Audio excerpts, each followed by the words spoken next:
Bismillah walhamdulillah wassalatu wassalamu ala rasulillah wa ala alihi wa sahbihi wa sallam. Assalamu alaikum everyone. Today we're going to wrap up chapter 5 of the Essentials of Arabic Grammar, and we're going to be taking a look at what are known as Ismu al-Istifham, the nouns of inquiry, right? How to ask questions like who, what, where, when, and how. If you haven't taken a look at the last lesson where we covered relative pronouns, which connect the subject matter of a sentence to a relative statement, go and check that out. To download a copy of this text, click the link in the description below. You'll help me to publish more free beneficial content and further my own personal studies in the process. Don't forget to like and share this video because it helps it to reach other people who may be able to benefit as well, inshallah. So let's jump right into it. These asma are often used in an expression, as a conditional statement, or as a question. The asma used for both types are similar, but each has its own intent for the listener. So these asma are typically used in two different cases, either to ask a question or to form a conditional statement. In either circumstance, these nouns remain the same. It's the form and structure of the sentence that may change. And how are we going to distinguish this? Based on context. And we're going to take a look at some examples of both throughout this lesson. But once we complete chapter 8, I'll be going through this more comprehensively, right? Some more examples. We'll be doing like a complete review of everything that we learned about the ism and actually doing some i'rab of the Quran together before we move on to the verb, inshallah. So a conditional statement, if this, then that. Whoever does this, then that. Whereas a question, for example, who is this? What is this? Right? Man huwa? Who is he?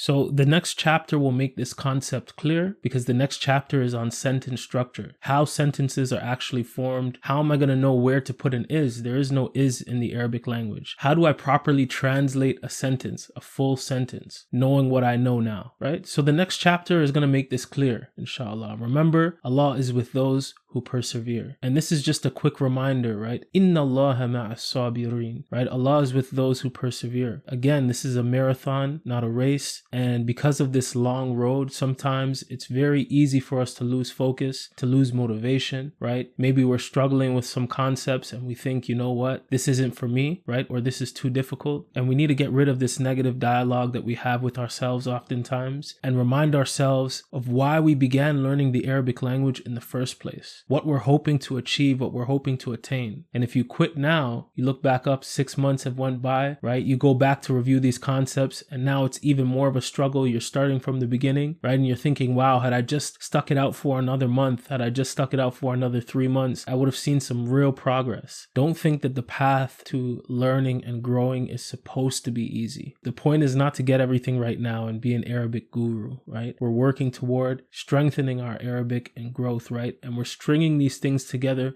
like a pearl necklace, right? It's coming together slowly, and once it comes together full circle, we'll see the benefits of everything that we've learned, and inshallah, it's a means of strengthening our connection and our relationship with the Quran. So yes, there are struggles. It can be hard to stay, motivated and inspired throughout all of these different challenges, but with patience and perseverance, Allah will open for us that which is good for us, that which is best for us, inshallah. So we have man, who, ma, what, aina, where, mata, when, kayfa, how.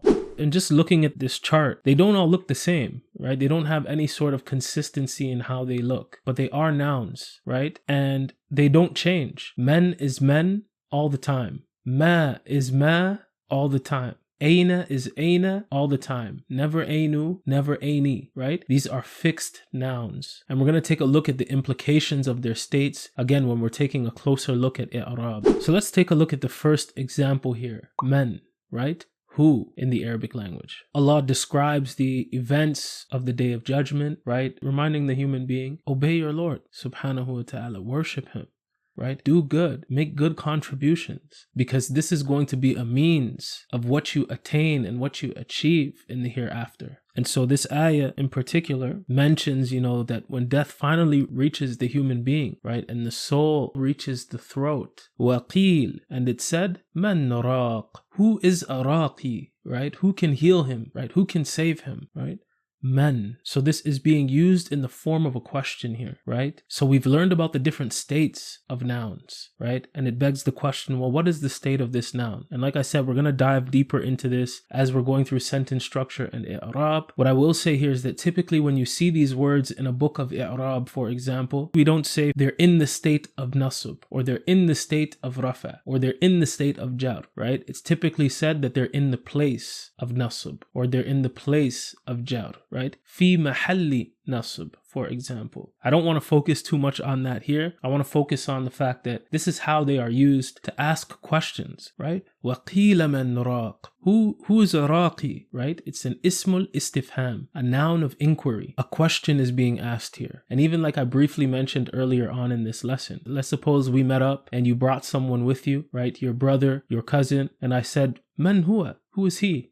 Or man hadha? Who is this? Right? For a male. Or man hadhihi? For a female. Man hiya? Who is she? Right? So very simple, very straightforward, right? They're typically used to ask a question. Now we see here under this ayah a portion of the hadith on intention. قال رسول الله صلى الله عليه وسلم إنما الأعمال بالنيات وإنما لكل امرئ ما نوى. Actions are only by their intentions, and each individual will only have that which they intended. فمن كانت هجرته إلى الله ورسوله. So men here in this hadith being used in the form of a conditional clause, right? Whoever migrated to Allah and His Messenger, فَهِجْرَتُهُ إِلَى اللَّهِ وَرَسُولِهِ. Then his hijrah is to Allah and His Messenger, right? If this, then that. And again, we're going to take a look at the different words that are used in these conditional clauses and also how it's formed and structured, right? But this is just to give us a bit of a clearer picture of how it's used in either of these two different contexts. So this is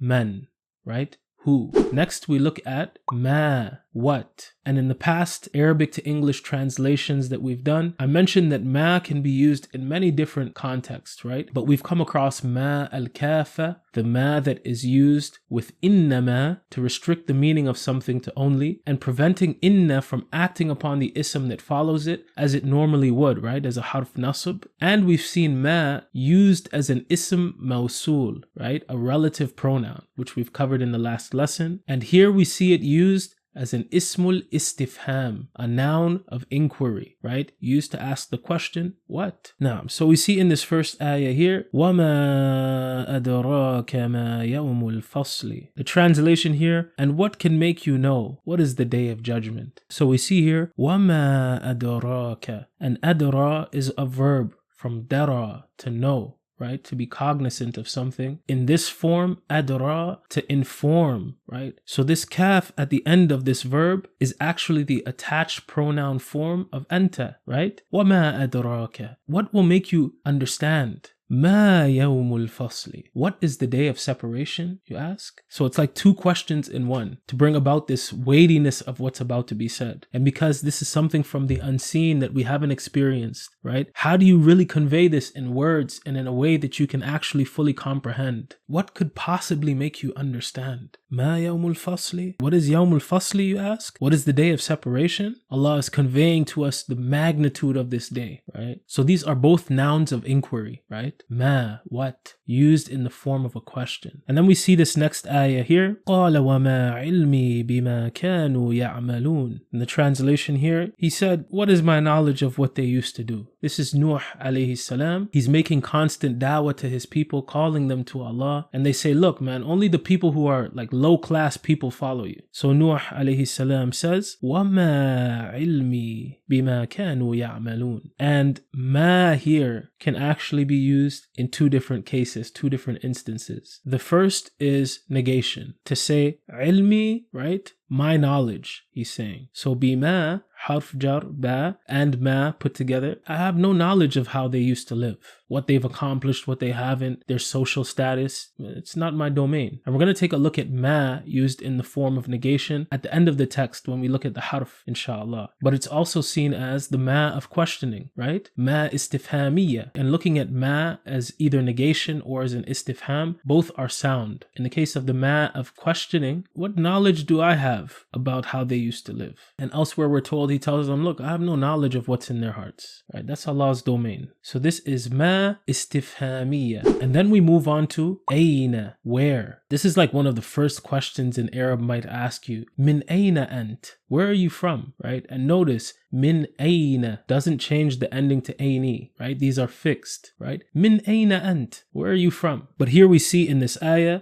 ثُمَّ قِيلَ لَهُمْ أَيْنَ مَا كُنْتُمْ تُشْرِكُونَ. ثُمَّ, then, قِيلَ لَهُمْ, it was said to them, أين, right? أين ما كنتم تشركون. Ma is being used here as an ism mawsul, right? Where is that which kuntum tushrikun? You are all associating as partners with Allah. So used here, it's changing this into the format of a question. أين ما كنتم تشركون, right? Very simple, very straightforward. And now let's look at this next example. We see the ism mata, when. وَيَقُولُونَ مَتَى هَذَا الْوَعْدُ إِن كُنتُمْ صَادِقِينَ, right? وَيَقُولُونَ, and they say, مَتَى, when. هَذَا الْوَعْدُ, when is this promise? And again, right, we don't see an is here. There is no word for is in the Arabic language, right? So how am I coming to this conclusion of where to put an is? And this is where the next chapter on sentence structure, i'rab, right, looking at all of these different concepts we've taken a look at so far, seeing how they come together to give us the tools to come up with an accurate translation, right? So, مَتَى هَذَا الْوَعْدُ, when is this promise? إِن كُنْتُمْ صَادِقِينَ, if you are truthful. So again, mata, just like all of the rest of them, fixed ism, right? So even if it's supposed to be rafa, it's mata. If it's supposed to be nasb, it's mata. If it's supposed to be jar, it's mata, right? So this is mata, when. And automatically inserting this here is changing this to the format of a question. Mata hadha al-wa'd, right? When is this promise? And now we look at the last example here. Kayfa, how. One of the most common greetings throughout the Arab world. Kayfa haluka, right? For a male, kayfa haluki. To a female, typically you might hear, for example, kayfak for a male and kayfik for a female. It's like they take the vowel that's supposed to be on the attached pronoun and just move it over. So it's not correct grammar, but this is how they speak. But we see here, ma lakum kayfa tahkumun. And this is Allah Ta'ala addressing the mushrikeen, addressing the disbelievers in regards to Allah begetting children, Allah having daughters and them having sons, etc., etc. And I encourage you to go back, maybe read a few ayat before, a few ayat after. So in this we see ma again, right? And ma here is an ismul istifham. It's asking the question, ma lakum, what's wrong with you all, right? Kayfa tahkumun, how are you coming to these conclusions? So very simply, this is kayfa, right? This is how. And with that, we wrap up this lesson. Very short, very simple. This is how we say who, what, where, when, and how in the Arabic language. And we see how they're used throughout the Quran as well. If you have any questions, any feedback, feel free to drop a comment below. If you haven't already, hit the subscribe button and the post notification bell, because next up we're going to be taking a look at sentence structure in the Arabic language. And this is where we're going to see everything that we've learned up to this point come full circle. And we're going to see how to translate nominal sentences in their entirety. Wa sallallahu ala Sayyidina Muhammad wa ala alihi wa sahbihi wa sallam. Subhanakallahumma wa bihamdik. Ashhadu an la ilaha illa ant. Astaghfiruka wa atubu ilayk. Assalamu alaikum.